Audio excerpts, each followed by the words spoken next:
For the third time running, Kaizer Chiefs will take to the pitch at the Peter Mokaba Stadium, this time to do battle with Phuti Mohafe's Polokwane City. Now, whilst we know that they can, the question on everybody's lips is, will the Glamour Boys kick off December with a bang? Hello and welcome to Soccer Betting News. I'm your host, Deshaun, and with me in studio today is African football expert Mohafe Shubi Sateche. Thank you, Deshi, for welcoming me, and good day to the listeners likewise. Kidizemba! Mo, Kaizer Chiefs have just picked up 4 points from a possible 6 from their 2 home league fixtures. Is it good enough? No.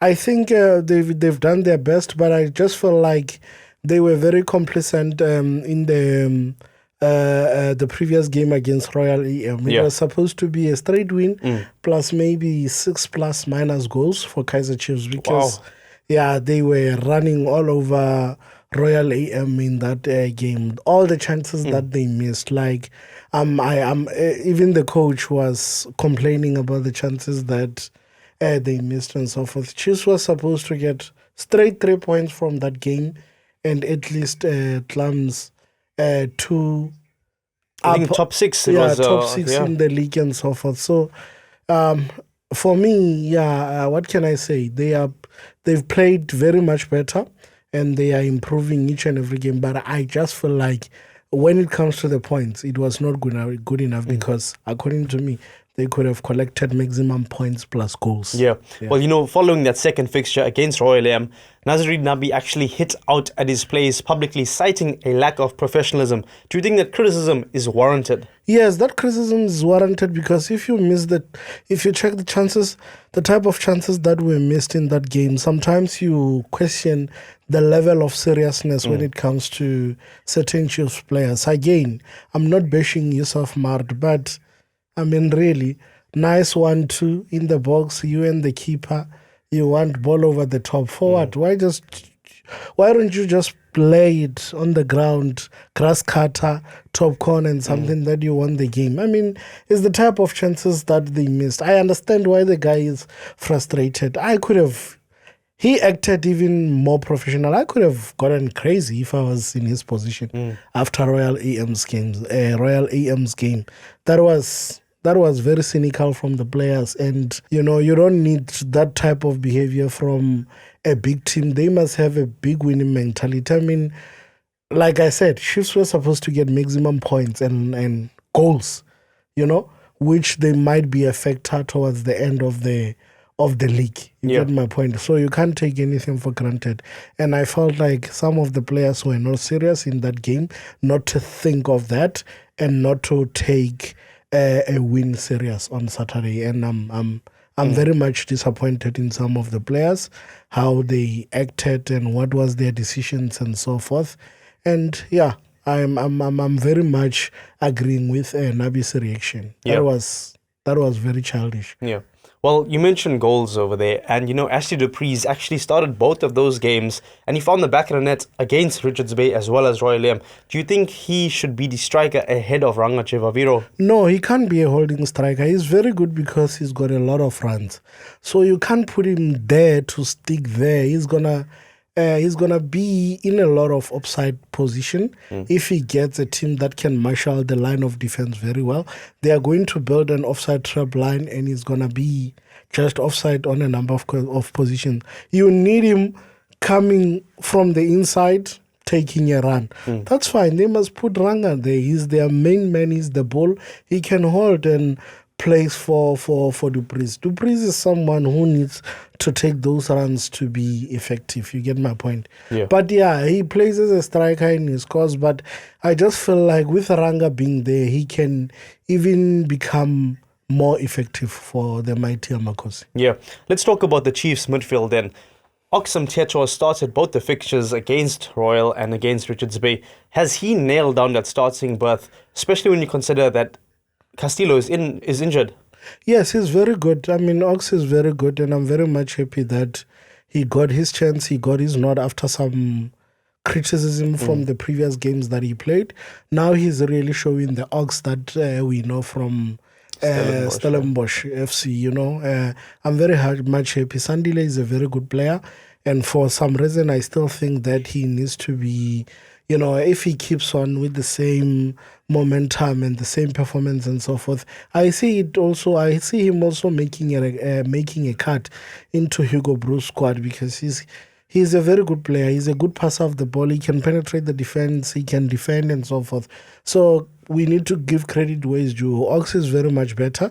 So that's why Chiefs is not feeling that void. That's why Chiefs is not feeling the absence of Castillo, since Ox has taken that particular role. All right. Looking at the opponents this weekend, Polokwane City look to be undoing their early season hard work. They're currently winless across all competitions in November. Yes, man, it's good.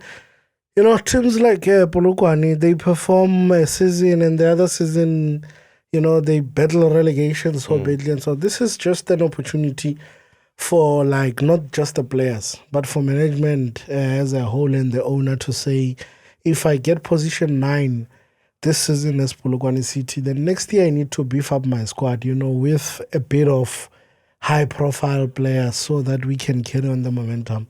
But their mentality is that if they've got a bunch of talent for that particular season, they still keep it and not get more talent. So that talent is more likely to not give you the same performance of the previous season, because remember, there is a whole lot involved. Traveling, anxiety kicks in, injuries kicks in, personal problems, and those type of factors contribute when it comes to a soccer team. So I think owners and team managers need to consider that when they are actually preparing for new seasons. So I see a disaster waiting to happen at Polokwane City. All right. Well, we can't talk about Polokwane City without mentioning Bafana international Ozwan Opolis. Now, is the striker going to be on show? Is the audition for the Glamour Boys as he squares up against Amakosi this weekend? As it stands, he's their star boy, he's their star player, and I think all the teams are keeping an eye on him. That's including Stellenbosch, Pirates, Amakosi, and also Mamelodi Sundowns. So I don't see Ozwin at Polokwane City in January. I'm so sorry. This coming summer, I see him joining the mighty Amakosi or Pirates. One of the two teams is going to push Ozwin's moves. And this far, I know that Pirates stands a good chance of bringing him to Mayfair. And also, Chiefs can push for it. Or if these two teams are battling to bring him to their turf, Mamelodi Sundowns, we know what they're going to do to kill the competition. And now they will have close to 6-7 players with a starting berth in the Bafana team. All right.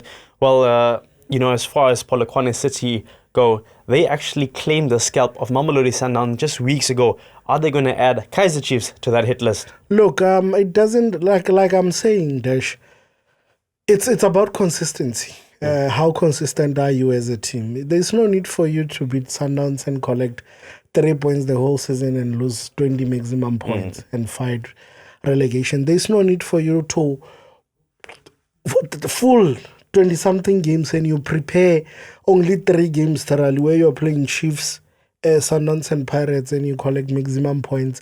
These teams are still going to win the league despite of you taking that mere 3 points away from them.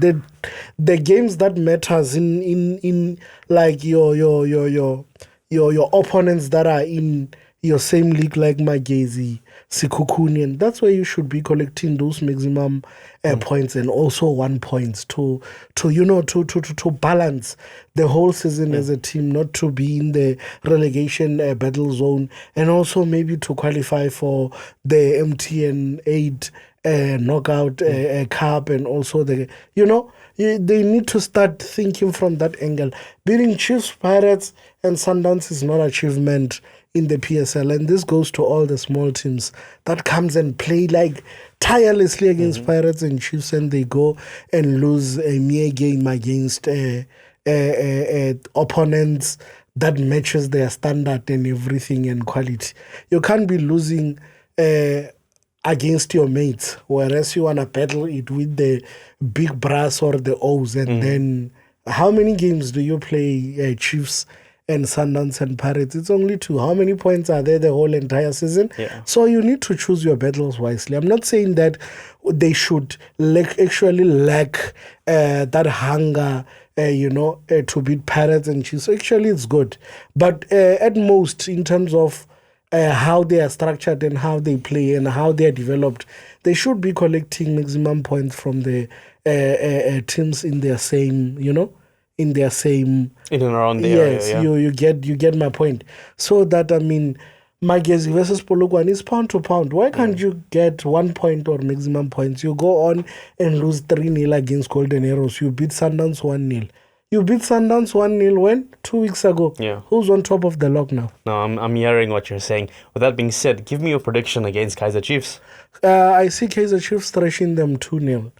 2-0, but if they play at their best, Chiefs, and take their chances, they can even score 4. Yeah. All right, well, Amakosi fans, you've heard it right here from Mohafe calling a victory for Kaizer Chiefs this weekend against Polokwane City. Do let us know in the comments if you agree with his prediction. Mo, it's been a pleasure unpacking this fixture with you. Until we meet again, thanks and goodbye. It's a shooby.